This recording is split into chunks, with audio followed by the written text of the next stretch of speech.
Kita ke sorotan selanjutnya, buntut kasus penembakan 3 siswa SMK di Semarang, Jawa Tengah oleh polisi, keluarga korban akan melaporkan Kapolrestabes Semarang Kombes Irwan Anwar ke Propam terkait pelanggaran etik. Pekan lalu Kapolrestabes Semarang meminta maaf saat rapat bersama Komisi 3 DPR.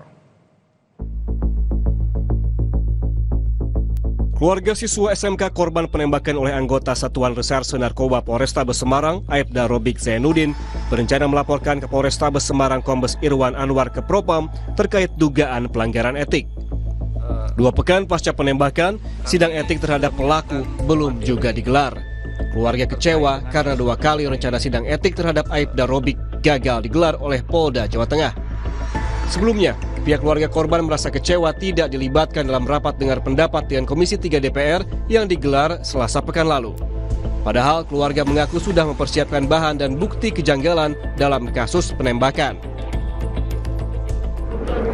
Yang di Jakarta ikut itu hari ini. Tetapi pasangan hari Selasa hari ini sebetulnya. Tetapi Minggu sore dibatalkan. Hari Senin sore lewat Zoom, sehingga bisa siapkan tadi dengan Zoom. Ternyata setelah kami hubungi dan langsung di Jakarta di TV ada saat telepon, Pak, mohon maaf, ini untuk keluarga tidak Zoom. Oh ya sudah. Selasa pekan lalu, Kapolrestabes Semarang Kombes Irwan Anwar meminta maaf saat rapat bersama Komisi 3 DPR. Irwan menyebut siap bertanggung jawab atas tindakan anak buahnya yang membuat pelajar meninggal dunia. Irwan mengakui tindakan Aibda Robik Zainuddin di kasus ini telah mengabaikan prinsip-prinsip penggunaan kekuatan.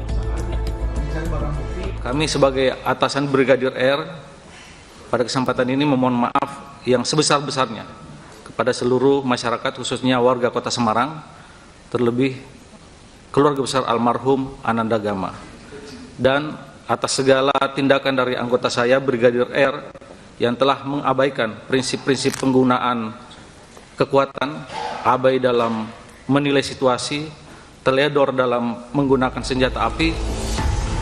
Sementara itu, Kabid Propam Polda Jawa Tengah Kombes Aris Supriyono menegaskan penembakan korban Gama oleh Aibda Robik Zainuddin tak terkait peristiwa tawuran, tetapi karena pelaku kesal kendaraannya dipepet korban. Kemudian penembakan yang dilakukan terduga pelanggar tidak terkait dengan pembubaran tawuran yang sebelumnya terjadi. Dan memang anggota ini memang benar-benar pulang dari kantor, kemudian bertemu dengan satu kendaraan yang dikejar oleh 3 kendaraan yang diterangkan oleh Bapak Kapolrestabes. Kemudian motif penembakan yang dilakukan oleh terduga pelanggar dikarenakan pada saat perjalanan pulang ini mendapati satu kendaraan yang dikejar, kemudian memakan jalannya terduga pelanggar.